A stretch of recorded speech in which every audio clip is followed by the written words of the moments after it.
I saw the flyer stapled to a bulletin board outside the campus library about 3 months ago, and I almost didn't take one of those little tear-off tabs with the phone number on it. But I was trying to save up for a down payment on a decent car since mine was on its last legs, and $300 for basically just sleeping somewhere seemed like easy money. The flyer said it was a sleep study being conducted through the university's neuroscience department, and they needed healthy adults between 21 and 35 to participate in overnight research about sleep patterns and brain activity during REM cycles or something like that. I remember thinking it sounded boring but legitimate enough, and the money was decent for a single night's work, if you could even call sleeping work.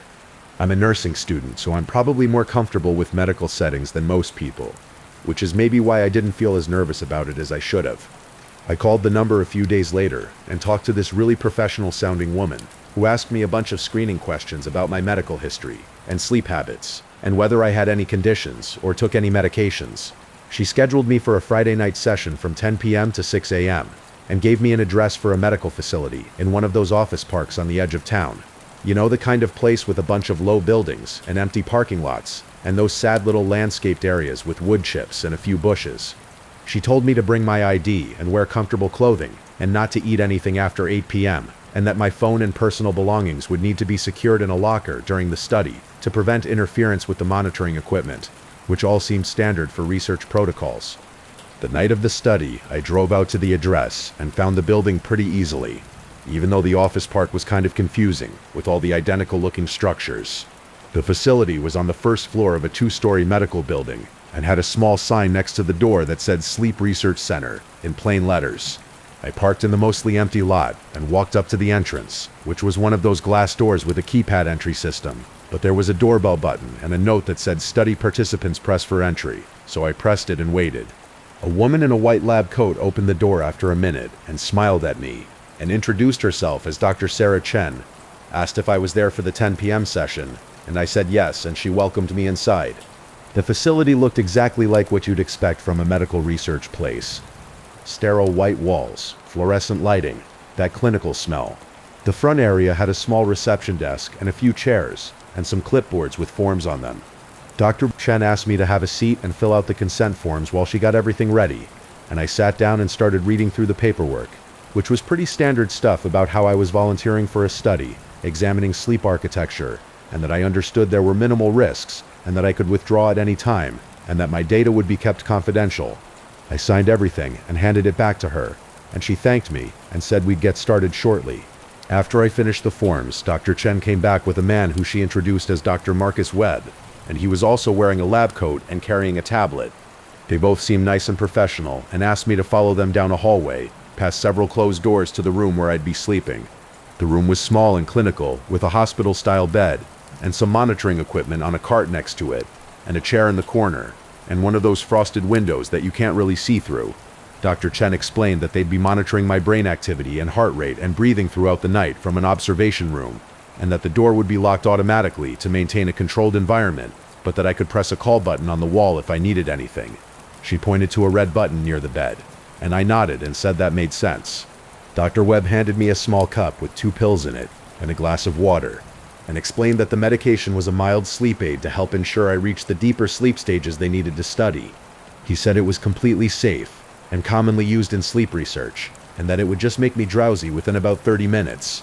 Being a nursing student, I asked what the medication was, and he said it was a low dose of zolpidem, which is just Ambien basically, and I'd actually given it to patients during my clinical rotations, so I felt fine about taking it. They gave me a hospital gown to change into, and told me to use the small bathroom in the corner to change and leave my clothes on the chair. And Dr. Chen said they'd come back in about 20 minutes to attach the monitoring sensors once I was settled. I changed into the gown and came out and sat on the bed waiting, and the room felt very quiet and isolated, but I just figured that was normal for a sleep study, since they needed to control for environmental factors. After about 15 minutes, I was definitely starting to feel drowsy from the medication, and my thoughts were getting kind of fuzzy, which I expected, but it happened a little faster than the usual onset time I'd seen with patients, which I remember noting but not really worrying about at the time. Dr. Chen came back in with Dr. Webb, and they had a tray with medical supplies, and they started attaching these electrode patches to my head and chest, and one on my finger to monitor my oxygen levels. I watched them work, and everything seemed professional and by the book, and the whole process took maybe 10 minutes. Dr. Chen helped me get comfortable in the bed and pulled a thin blanket over me and said that everything looked good and that I should just relax and let myself fall asleep naturally, and they'd see me in the morning. Dr. Webb dimmed the lights until the room was almost completely dark, except for a small green light from the monitoring equipment, and I heard the door close and lock with this electronic beeping sound, and then I was alone, and I fell asleep pretty quickly after that. I don't know how long I was out, but I woke up suddenly with this urgent need to pee and my mouth was completely dry, like I'd been breathing through it for hours. I opened my eyes and the room was still dark and I felt really groggy and disconnected, and it took me a few seconds to remember where I was. I sat up slowly and reached for the lamp on the bedside table, and that's when I felt something pull at my left arm. I looked down. There was an IV line running from my arm to a bag hanging on a pole next to the bed. I stared at it for a long moment, completely confused, because I definitely did not remember them putting in an IV, and they hadn't mentioned anything about needing intravenous access during the consent process. As a nursing student, I know that you don't just place IVs for routine sleep monitoring, and seeing it there made my stomach drop. I turned on the lamp and examined it more closely, and saw that it was a proper 18-gauge peripheral IV, which is actually pretty large and typically used when you need to infuse fluids quickly or draw blood easily. The bag hanging above looked like normal saline, but there was another empty bag attached to the line with a medication label that had been mostly peeled off, and I could only make out part of what looked like Fabalam, which could be lorazepam, or midazolam, or any number of benzodiazepines. That's when I noticed the hospital bracelet on my right wrist, and I pulled it closer to read it under the lamp. The name on it said Michael Torres. But my last name isn't Torres, it's Richardson, and the date of birth was off by a few years. I felt this weird disconnected feeling, looking at someone else's name on my wrist, and I started trying to piece together what was happening, and none of it made sense. I looked around the room more carefully now, and noticed that the monitoring equipment on the cart wasn't the usual EEG or polysomnography setup you'd see in a legitimate sleep study, but rather looked more like the kind of portable vital signs monitors we used in the emergency department. I got out of bed carefully, keeping the IV line from pulling, and walked over to the cart to look at the equipment more closely. And that's when I saw the metal tray on the lower shelf, partially covered with a blue surgical drape. I lifted the drape. My hands just stopped moving for a second. There was a set of surgical instruments laid out on the tray, and some of them had what looked like dried blood on them. Scalpels, retractors, clamps, other instruments I recognized from the operating room during my surgical nursing rotation, and absolutely none of this should be in a sleep research facility.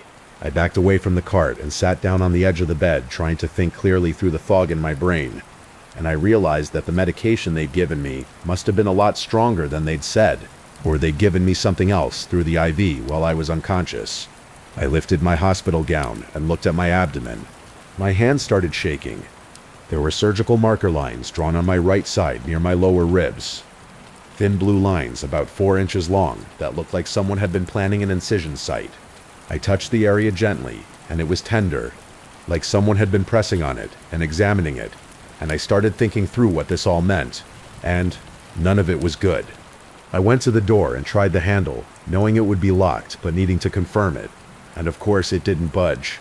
I thought about pressing the call button, but if these people were planning to do some kind of unauthorized surgery on me, then bringing them into the room while I was awake and aware was probably the worst possible move.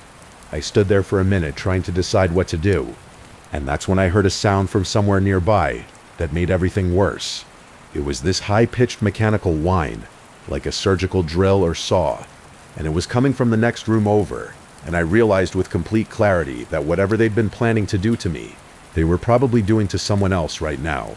I went back to the bed and sat down and looked at the IV in my arm and knew I needed to get it out before they came back and sedated me again. I grabbed some gauze from the supply cart and carefully removed the tape holding the IV in place, and then took a breath and pulled the catheter out in one smooth motion, the way I'd been taught, and held pressure with the gauze. I kept pressure on it for a few minutes until I was sure it had stopped bleeding, and then I secured the gauze with some tape and stood up, feeling a little more in control now that they couldn't just pump drugs into me without my knowledge. I looked around the room more frantically now, searching for any way out, and that's when I really studied the monitoring equipment and realized I recognized it. Not just the type, but the actual unit, because it had a small inventory sticker on the back with SMH printed on it, which was the abbreviation for St. Mary's Hospital, where I did my clinical rotations. I checked the other pieces of equipment, and they all had the same stickers. and I felt this sick realization that this equipment had been taken from the hospital where I worked as a student, and that meant someone there might be involved, or at least someone had access to steal medical equipment. The drilling sound from the next room stopped. I heard what sounded like equipment being moved around. Voices, but I couldn't make out what they were saying. I knew I needed to act fast because once they were done with whatever they were doing next door, they'd probably come check on me.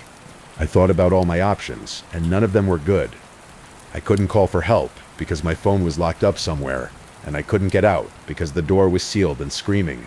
Probably wouldn't help since we were in an isolated office park in the middle of the night. Then I remembered something from my clinical rotations about how electronically locked doors in medical facilities have to release automatically when the fire alarm goes off because of safety codes. And I looked up and saw the fire alarm pull station on the wall next to the door.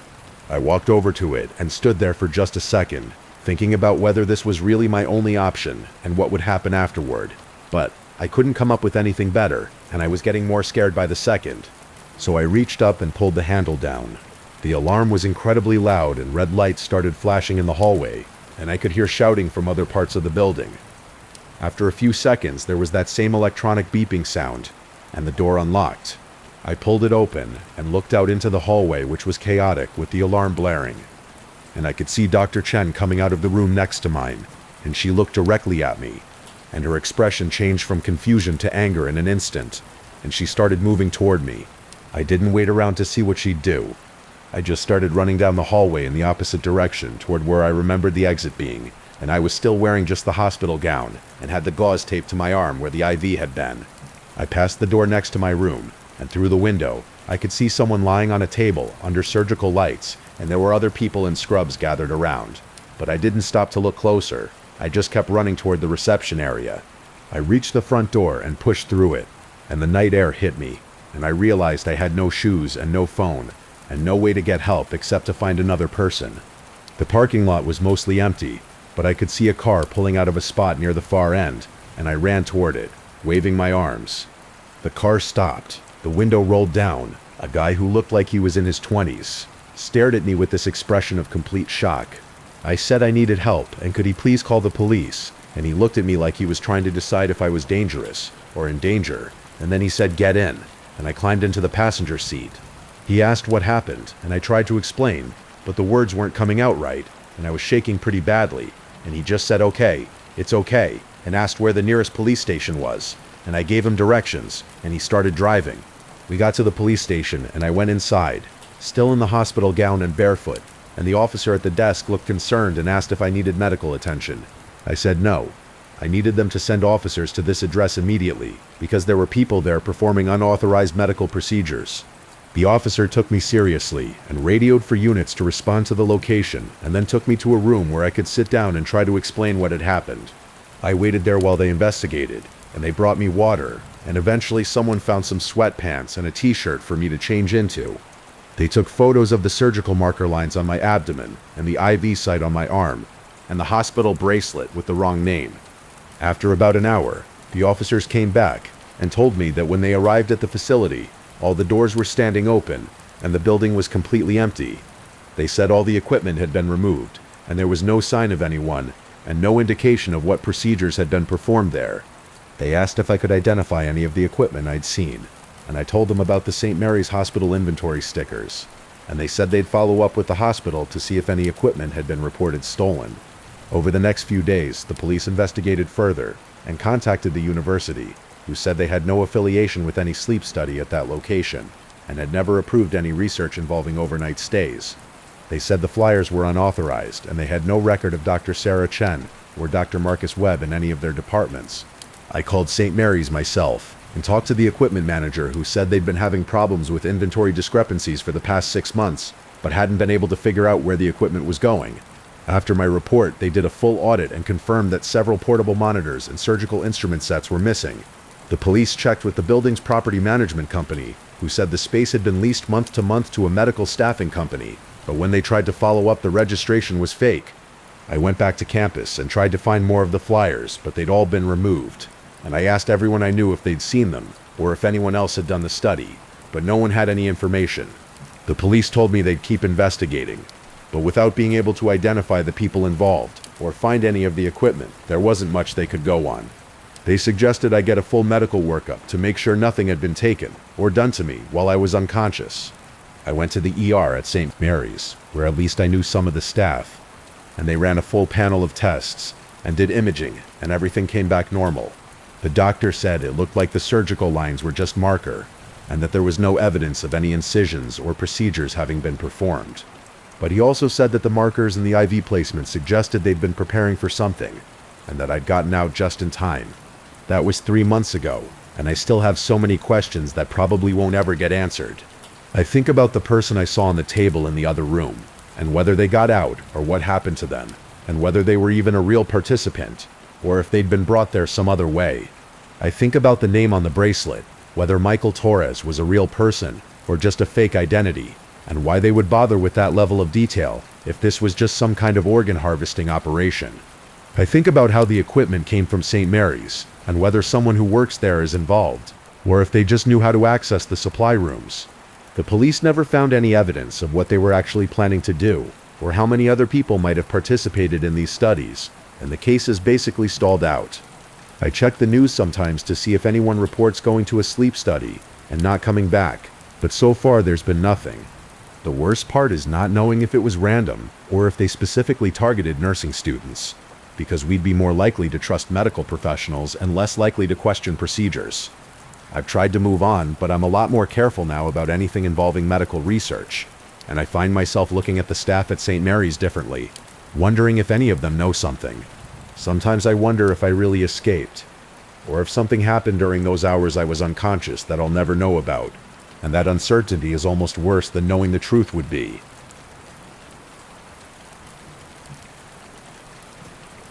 I almost disappeared last November, and I need to tell someone about it. I was selling my Honda Accord on Facebook Marketplace. Just a normal 2014 model with 140,000 miles, some scratches, needed new tires soon. Posted it on a Saturday morning around 10 a.m. because I just bought a newer car and needed the cash. Within a couple hours, I had maybe 15 messages, most of them lowball offers, or people asking if I'd take payments, which I wouldn't. But one message stood out because it was completely normal. The guy introduced himself as David, said he was looking for a reliable car for his wife, asked if the title was clean and if I had maintenance records. Professional, polite, no red flags whatsoever. We agreed he'd come by at 2 p.m. that same day to test drive it. He asked if I'd come along, said his insurance required it for test drives. That made sense to me. I've heard that before. Looking back, I should have questioned it, but at the time it seemed legitimate, and I wanted to sell the car quickly. I live in a suburban area outside of Richmond. Quiet streets, lots of families, the kind of neighborhood where people leave their garage doors open while they're home. I told David to meet me at the shopping center parking lot, about a mile from my house. I don't give out my exact address for online sales. The shopping center was public, visible, safe, Target, Starbucks, always people around. He showed up right at 2 p.m. I was already there waiting. He pulled up in a silver Nissan Altima, newer model, clean, got out and walked over, and my first impression was that he looked completely normal. Middle-aged guy, maybe late 40s, clean cut, wearing khakis and a button-down shirt under a light jacket, short brown hair, glasses. He smiled when he approached. He looked like someone's dad, like a middle manager at an office, someone you wouldn't look at twice. We shook hands, and he asked a few basic questions. How long had I owned it? Any accidents? Why was I selling? I answered everything honestly and handed him the keys. He walked around the car, looked at the tires, opened the driver's side door, and sat inside. Adjusted the seat, checked the mirrors, turned on the ignition. The car started fine. He nodded, said it seemed good, and then asked if I was ready to take it for a drive. I got in the passenger seat. He pulled out of the parking lot, and I directed him toward my usual route. I always do the same loop when people test drive my cars, through the neighborhood streets for a few minutes, then the main road for about 2 miles, then loop back through some side streets and return to the shopping center. Takes maybe 15 minutes. Hit some stop signs, some smoother roads, gives them a feel for the car. Simple, straightforward. David followed my directions at first, left out of the parking lot, straight through the neighborhood. We made small talk. He asked what I did for work. I told him He said he worked in insurance. Asked if I'd lived in the area long. I said about 5 years. Normal conversation. The car was running fine, no issues. I was thinking this might be a quick sale. Then we got to the first turn, where I usually tell people to go right onto the main road. He took a left instead. I corrected him immediately. "Oh, you want to go right here," he said. "Sorry, I thought I'd take this way. Get a feel for the side streets." It seemed reasonable. I didn't think much of it. Some buyers are thorough. I said okay, but then you'll want to loop back around. He agreed. But then he took another turn that didn't make sense. We were heading away from the route I'd planned. I told him we should probably head back toward the main road. He said sure, just want to test the handling a bit more. Calm, friendly, still smiling. I didn't want to seem paranoid or controlling, so I just nodded. But something felt slightly off. Not wrong, just off. We kept driving. Another turn. Now we were in a section of the neighborhood I recognized but didn't drive through often. Closer to the edge where it starts transitioning into a more industrial zone. Warehouses, storage facilities. I mentioned we'd been driving for about 20 minutes now, and maybe we should head back. He said absolutely, just let me get back to the main road. Then he took another turn that led us further away. That's when I started noticing other things. He hadn't asked me a single question about the car's condition. Nothing about maintenance, nothing about mileage or price. Most buyers ask about oil changes, when the brakes were last done, if there are any mechanical issues. He hadn't even looked under the hood. I'd offered when we first met, said he could check the engine. He just glanced at it and said it looked fine. No inspection, no questions. I tried to redirect him again. More firmly this time. Said we really needed to head back. I had another appointment later. That was a lie, but I wanted to create urgency. He said, of course, I'm just a little turned around. Let me check the GPS. He pulled out his phone from the cup holder and glanced at it, then set it back down. But I saw the screen. It showed a map with a route already marked. The endpoint wasn't the shopping center. It was labeled as some kind of facility, but I couldn't read the full name before he set the phone down. That's when the check engine light came on, lit up on the dashboard. Bright orange, impossible to miss. David glanced at it and asked, "Does that come on often?" I stared at it. The check engine light in my car didn't work. The bulb had burned out maybe 6 months ago, and I never bothered replacing it because the car was running fine, and I was planning to sell it anyway. There was no way that light should be on. I didn't say anything at first, just looked at the light, then at David, then back at the light. He was watching me now. Not the road. Me. He'd slowed down almost to a crawl. We were on a narrow street with no other cars around. I said, "That light doesn't work. It's been out for months." He didn't respond, just looked at me. His expression hadn't changed. Still calm, still friendly, but something about it felt wrong now. It felt like a mask. His phone buzzed in the cup holder. The screen lit up and I saw the caller ID. It said Mom, but earlier, when we were making small talk, he'd mentioned his wife twice, said he was buying the car for his wife, said his wife wanted something reliable. Now his phone said, Mom, and he wasn't answering it. Just let it ring. Then it stopped. I realized we'd been driving for almost 40 minutes, nowhere near the shopping center. I didn't recognize the street we were on. Warehouses on both sides. A few empty lots, no other cars. The sun was still out. It was only around 2:45 p.m., but the area felt isolated in a way that didn't match the time of day. I needed to get out. I don't know what clicked in my brain, but my hands were already reaching for the door handle. The missing questions about the car, the wrong turns, the check engine light, the phone call, the route on his GPS, all of it added up to something I couldn't explain. But I knew I needed to be out of that car. We were coming up to a red light. I saw a gas station on the corner. I made a decision. I put my hand on my stomach and said, I don't feel good. I think I'm going to be sick. Tried to sound urgent, panicked even. David looked at me. For the first time, his expression changed. Not worried. Something else. Calculating. Maybe. He slowed down as we approached the red light. I said, I need to get out. I'm going to throw up. I reached for the door handle. He said, just hold on. Let me pull over. But I didn't wait. The car was barely moving. Maybe 5 miles an hour. I opened the door, stepped out onto the pavement, walked quickly toward the gas station. My legs felt shaky, but I kept moving. David called after me. "Hey, are you okay? Do you need water?" But he didn't get out of the car, stayed in the driver's seat. I heard the engine still running. I didn't look back, walked straight into the gas station, past the pumps, through the front door. There was a clerk behind the counter. Young guy, maybe early 20s. I walked up to him and said, "Can you just watch me for a second? I need to make a phone call." He looked confused, but said okay. I pulled out my phone and called my friend Jake. Told him I needed him to come pick me up. Gave him the address. Said I'd explain later. He said he'd be there in 20 minutes. I stood inside the gas station near the window where I could see the street. David was still sitting in my car at the red light. The light turned green. He didn't move. Just sat there, engine running, not looking at the gas station, not looking at anything. Then, after maybe a minute, he drove forward, slowly, turned right at the intersection, and disappeared. I waited inside until Jake arrived. The clerk asked if I was okay. I said I was fine, just felt sick, didn't explain. When Jake pulled up, I got in his car and told him to drive back toward my neighborhood. I wanted to see if David had gone back to the shopping center, if my car was still there. We drove the route back, checked the parking lot.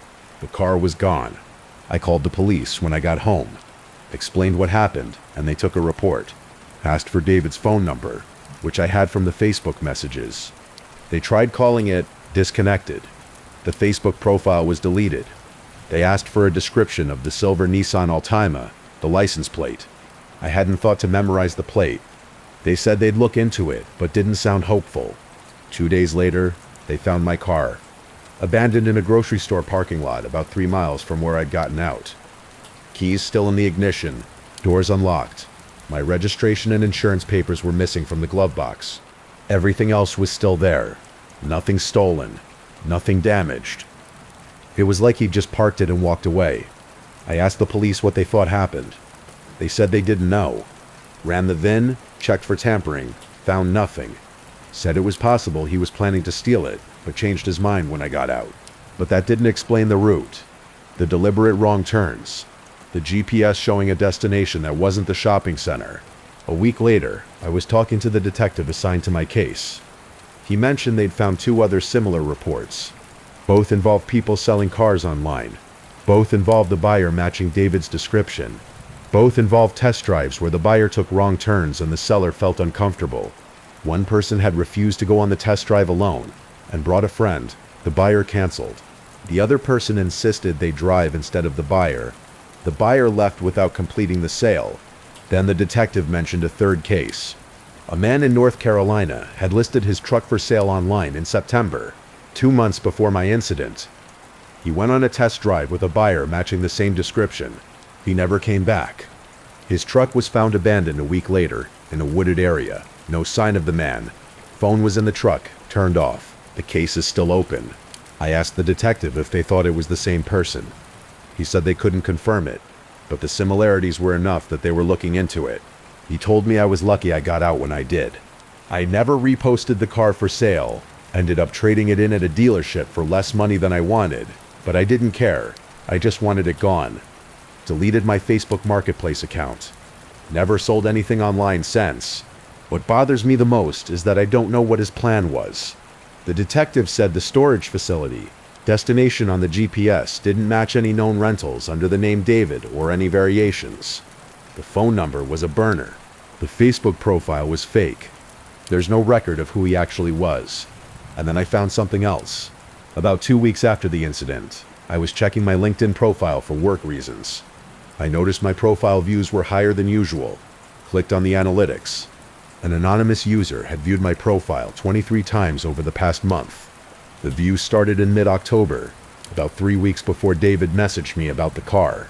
Someone had been looking at my profile repeatedly before they ever contacted me. I think about that a lot, how he knew where I lived, even though I only gave him the shopping center address. The check engine light that shouldn't have worked. The man in North Carolina who never came back. The police told me they're still investigating. But it's been months now, and I haven't heard anything. The case is open, they said. They'll let me know if they find anything. I don't sell things online anymore, and when I drive through my neighborhood, I still look for that silver Nissan Altima. Haven't seen it. But I keep looking. I don't know what I'd do if I did see it. Call the police, probably. But part of me wonders if I'd recognize it at all, or if I'd just feel that same wrongness I felt in the passenger seat, that instinct that something wasn't right. I should have trusted that feeling sooner. Should have gotten out the first time he took a wrong turn. But I didn't want to seem rude, didn't want to assume the worst, and that's what he was counting on. I think. That I'd stay polite, stay calm, stay in the car. I got lucky. I know that now, but I still don't know what I got lucky escaping from.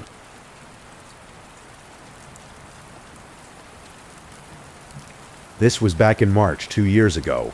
I was in my second year of grad school, and I had stayed late at the library, working on my thesis because my roommate had her boyfriend over, and they were loud, and I couldn't concentrate at our apartment.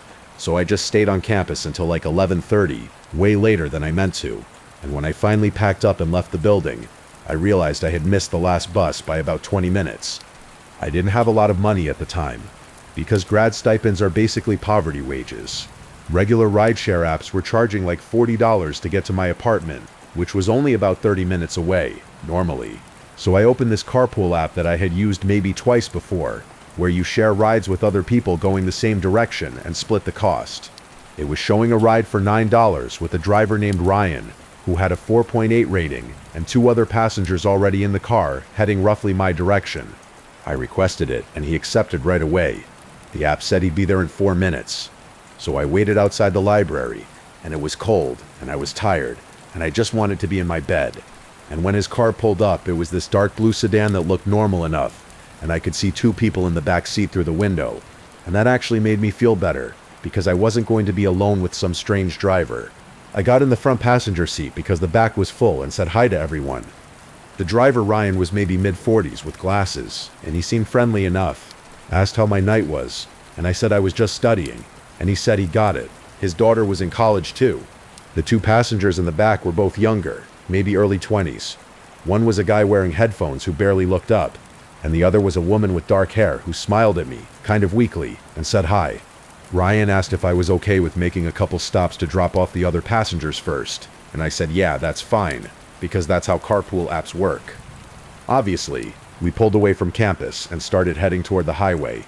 The woman in the back made small talk about how cold it was getting, and how she couldn't wait for spring break. I responded, but mostly I was on my phone texting my roommate that I was on my way home. We got on the highway, and everything seemed completely normal for maybe 15 minutes. And then Ryan took an exit that seemed early to me, but I wasn't paying that much attention. I figured he knew the route better than I did.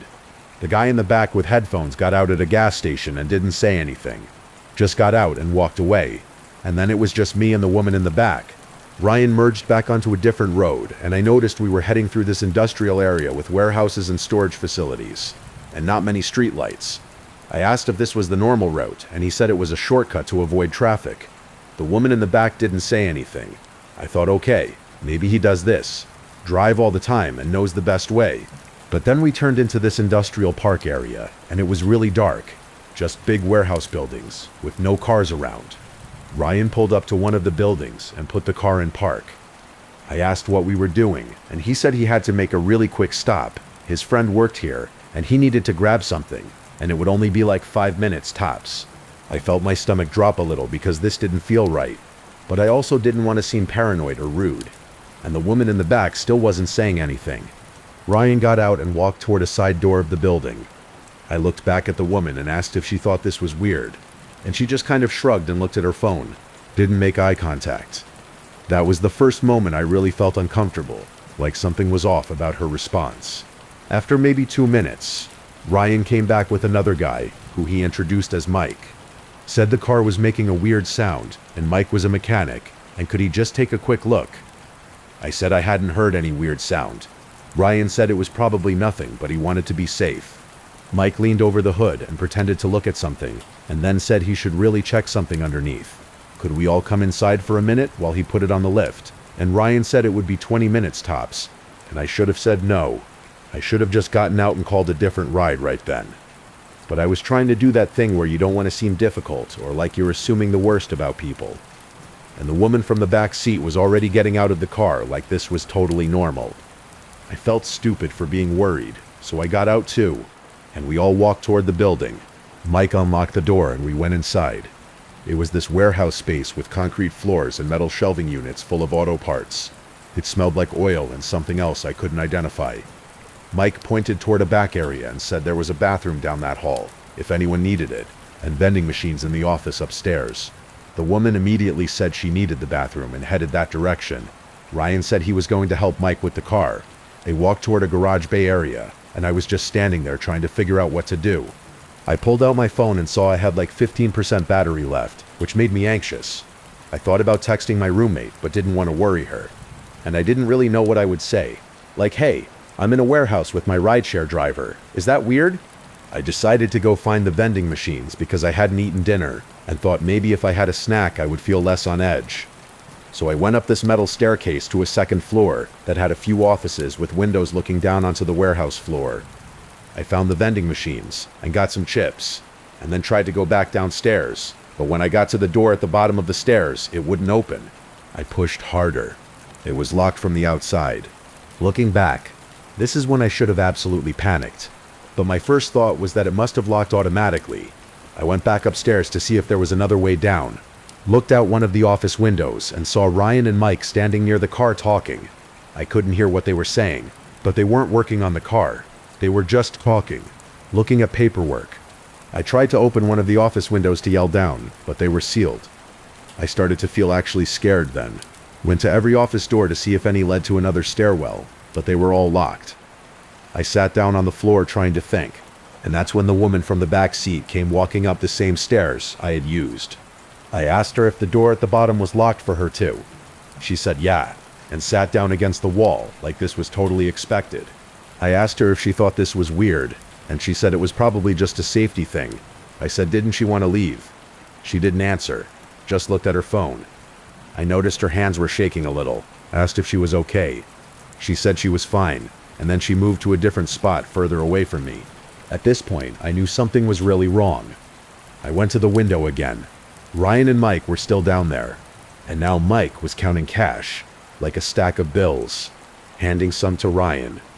They were laughing about something. I felt sick. I tried calling 911 on my phone, but there was no signal in the building, just like one bar that kept disappearing. Tried texting my roommate, but the messages wouldn't send. My phone was at 8% battery. I was trying really hard not to completely lose it. I sat back down and asked the woman what her name was. She said Jess. I asked how long she had been in the car before I got in. She said about an hour. I asked where she was trying to go. She said she didn't remember requesting a ride. I said, what do you mean? She just shook her head. Wouldn't look at me. I asked if she had been here before. She didn't answer for a long time, and then she said kind of quietly that she thought maybe she had. I asked what she meant. She said she couldn't really remember, things were fuzzy, and that's when it hit me that something might be very wrong with her, like she might be drugged or in shock or something. I asked if they had given her anything. She didn't answer. I spent the next few hours sitting in that office area. Jess stayed on the opposite side of the room from me, not talking. I watched through the window as Ryan and Mike came and went from the building a few times. At one point another car pulled up and someone else came inside, but I couldn't see who. No one came upstairs to check on us. The door at the bottom of the stairs stayed locked. My phone died completely around 3 in the morning. I had tried so many times to get the windows open or find another exit, but there wasn't one. At some point, Jess fell asleep or passed out against the wall. I didn't sleep at all, just sat there thinking about how stupid I had been. To get in that car, to come inside the building, to not make a scene when I first felt uncomfortable. I kept trying to understand what was happening. Like, were we being held for ransom, or was this some kind of trafficking situation, or what? Jess clearly knew more than she was saying, or maybe she couldn't say. And I wondered how many other people had been brought here. Morning came slowly through the dirty windows. Around 6:30, there was this loud alarm sound. Flashing lights. Fire alarm. I ran to the door at the bottom of the stairs. This time when I pushed it, it swung open. I could hear the alarm blaring through the whole building. Ran down the stairs. Looked back for Jess. She wasn't following me.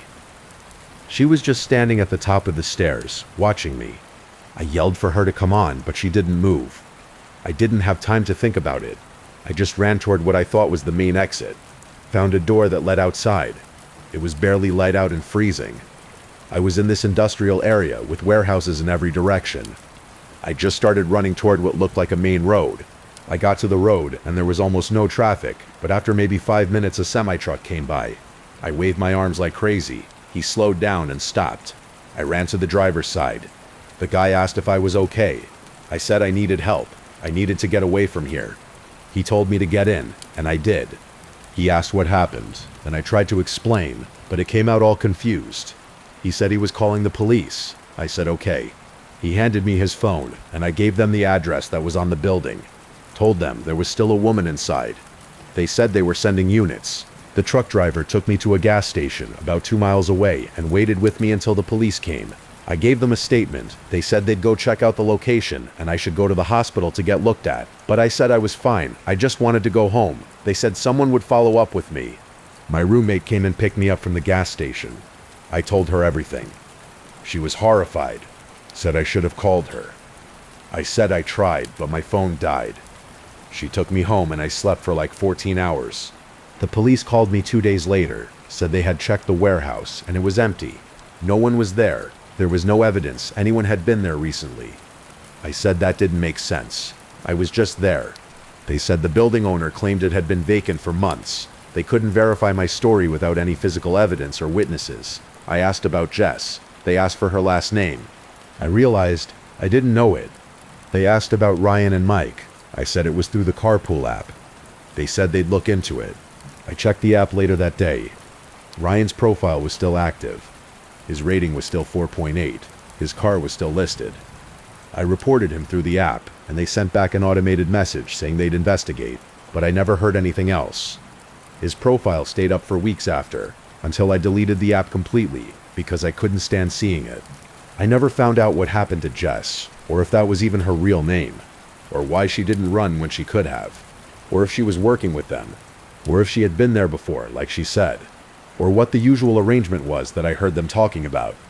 I don't know why they let the fire alarm run, or if that was really an accident, or what they were planning to do with us. I also never found out why the guy with the headphones got out at that gas station so early, or if he was ever really a passenger, or if that was part of how they made it seem safe. I didn't tell a lot of people about this because I felt stupid for getting in the car in the first place, for not leaving when I had the chance, and the police clearly didn't believe me or didn't care enough to really investigate. It's been 2 years now, and I still don't use any rideshare apps at all. I take the bus, or I walk, or I ask friends for rides. I know I was lucky that fire alarm went off, or whatever the reason was, that the doors unlocked. But I think about Jess a lot. Wonder where she is, if she's okay, or if she's still there somehow. I don't have any answers, and I probably never will. So to Ryan and Mike, and to whoever Jess really was, I hope I never see any of you again.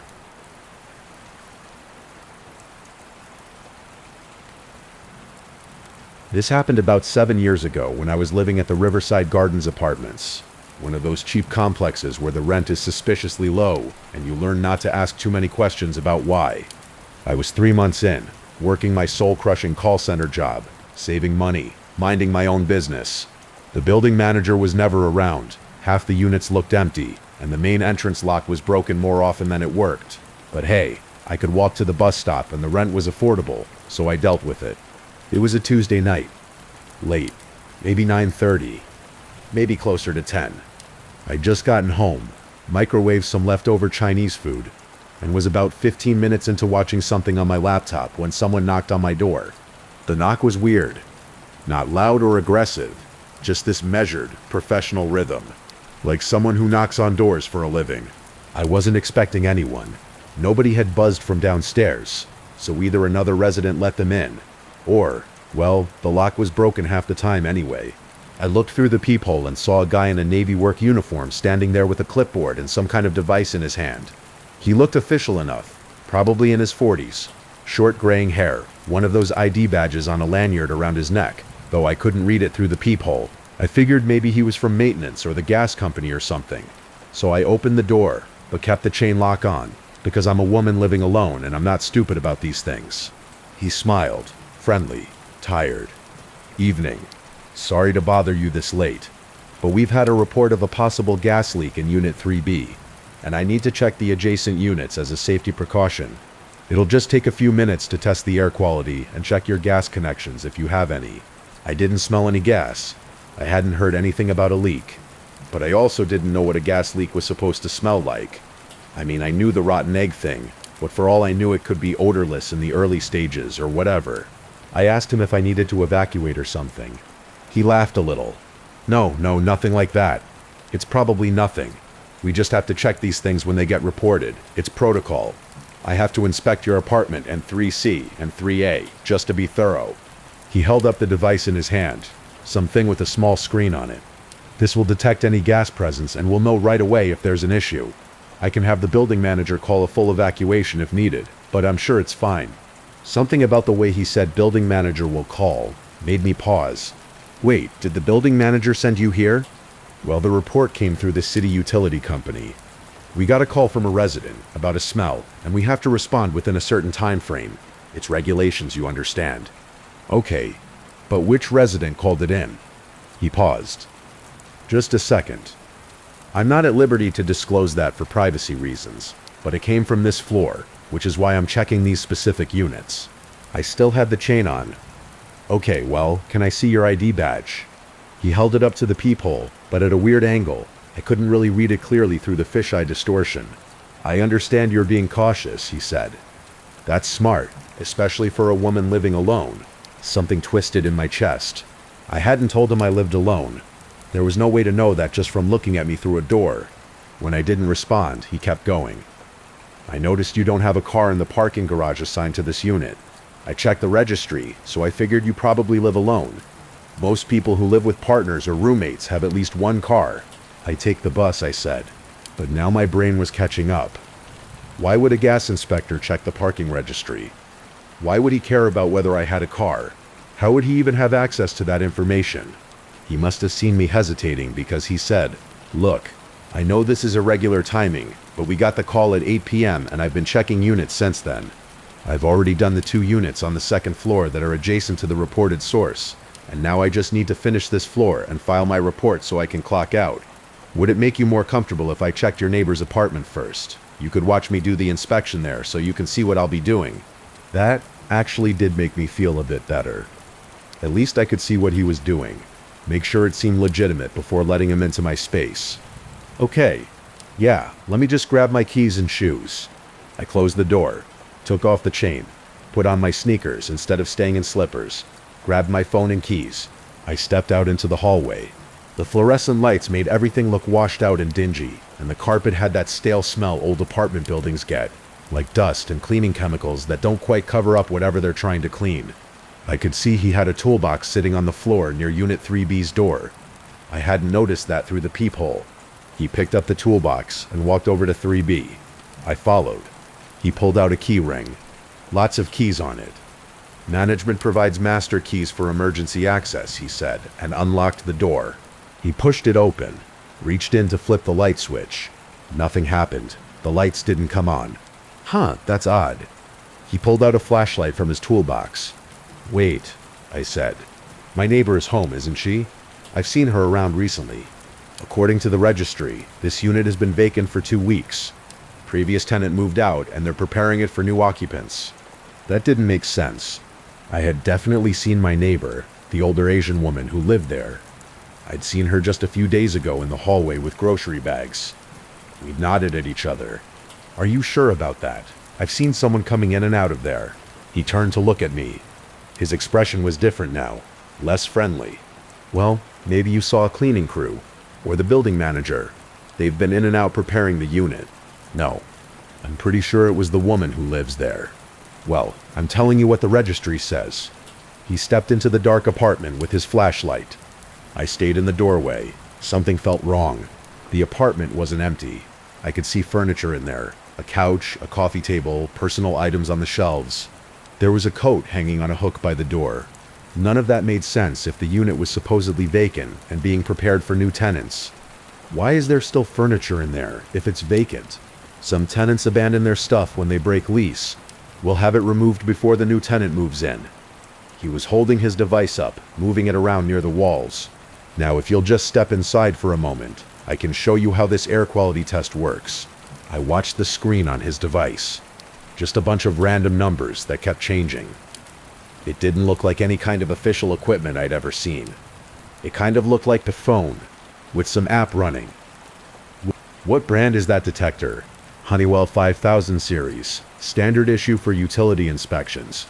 He said it so quickly, so confidently, like he had that answer prepared. I took a step back into the hallway. You know what? I'm actually not comfortable with this. I think I'm going to call the building manager first to verify this is happening. He turned around fast. That's really not necessary. I'm on a tight schedule here, and I've already cleared the other units. If you refuse to let me inspect your apartment, I'll have to file a report, and the building could be held liable if something happens. Well, then I guess you'll have to file a report, because I'm going back inside my apartment now. His whole demeanor changed. His jaw got tight. Listen, I've been doing this for 12 years. I don't need some paranoid girl giving me a hard time when I'm just trying to do my job and keep people safe. I'm not trying to give you a hard time. I just want to verify this with management first. I started walking backward toward my door. He stepped out of the dark apartment. Where are you going? We're not done here. His voice was sharp now. Not friendly at all. I'm going inside, and I'm calling the building manager right now. You're making a big mistake. Maybe, but it's my mistake to make. I got to my door, fumbled with my keys. He was just standing there in the hallway, watching me. This look on his face that I can't really describe. It wasn't angry exactly. It was more like he was calculating something, trying to decide what to do next. I got my door open, stepped inside, slammed it, locked it, put the chain on. My hands were shaking. I went to my window, it faced the parking lot, and looked down. I could see a white van parked near the side entrance. It had writing on it, but from 4 floors up, I couldn't read what it said clearly. I grabbed my phone, called the building manager's emergency number. I'd saved it when I moved in. It rang 6 times before going to voicemail. I left a message. There's someone claiming to be a gas inspector in the building, and I need to verify if this is legitimate. Please call me back as soon as possible. Then I called 911. When the operator answered, I said, I need police at Riverside Gardens Apartments.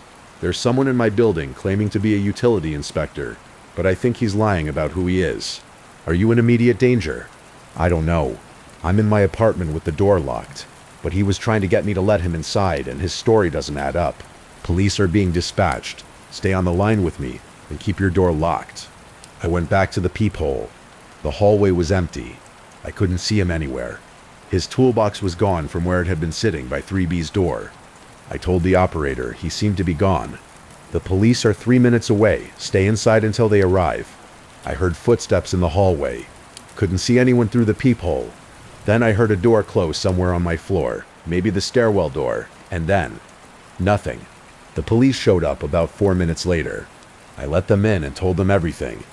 They knocked on 3B's door, and to my shock, my neighbor answered. She was home. She looked confused and scared when she saw the police. When they asked if she'd reported a gas leak, she said no. Absolutely not. When they asked if anyone had been in her apartment, she said no. Why? What's going on? The police told her someone claiming to be a gas inspector had tried to access her unit and mine. She went pale. Oh my God. I was in the shower. I had music playing. I wouldn't have heard someone at the door. One of the officers checked her door. There are fresh scratches around the lock, like someone tried to pick it or was preparing to. My neighbor started crying. I live alone. I'm here alone all the time. The officer said, you should get your locks changed tomorrow. Consider a deadbolt. The building manager finally called me back around 11:30 p.m. He said he definitely didn't send any gas inspector. There had been no reports of gas leaks. No utility company had contacted him about any inspections. He sounded annoyed, like I was bothering him with this. I told him the police were here, and he suddenly got more concerned and said he would check the security footage. The next day, he called me back. The cameras in the hallways weren't working. They'd been offline for maintenance since last week, but the parking lot camera showed a white van with no company markings on it, parked near the side entrance from 9:15 to 10:05 p.m. It showed one person getting in and driving away. The police took my statement and my neighbor's statement. They said they would investigate, but I could tell they thought this was probably just some scam artist or burglar casing the building. There wasn't much to go on. They told me I did the right thing by not letting him in and listening to that warning. I felt I should get better locks, be more careful about who I let see inside my apartment. I moved out of Riverside Gardens about 2 months later. I couldn't sleep there anymore. Every time I heard footsteps in the hall or a knock on the door, I would freeze.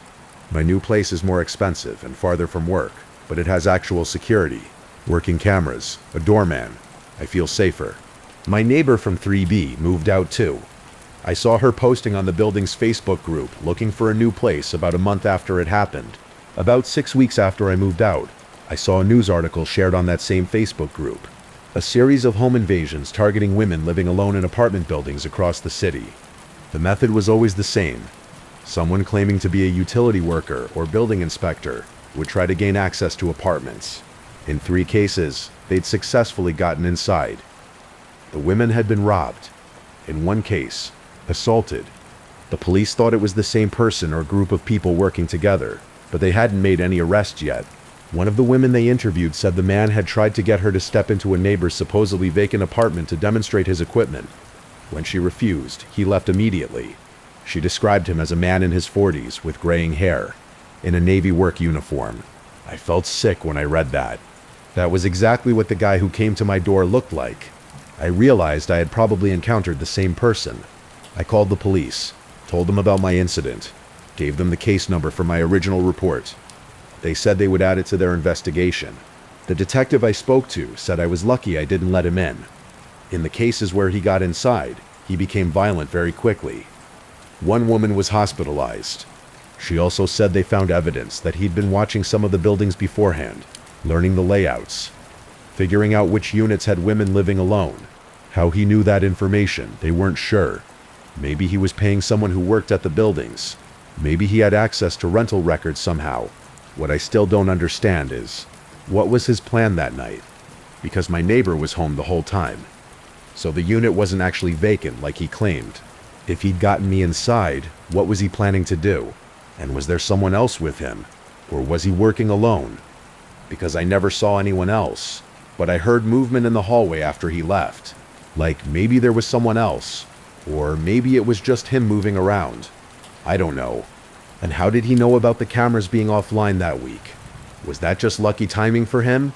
Or did he know somehow? I also wonder if he'd already tried other units in my building before getting to mine. If anyone else let him in, what happened to them, if they did? The police never mentioned any other reports from Riverside Gardens. But that doesn't mean they didn't happen. It just means maybe nobody reported them. Or maybe something worse happened. And I try not to think about that too much. But sometimes I do. The detective said they were still investigating. They had some leads. But that was 8 months ago. I haven't heard anything since. As far as I know, nobody has been arrested. And this person, or these people, are still out there. I wonder if they moved to a different city. Or if they're still doing this somewhere, just using a different story, different equipment, a different uniform. And I think about all the women who might have let him in because they were being polite, or because his story seemed believable enough, or because they didn't want to seem paranoid. And what happened to them in those apartments with the doors closed?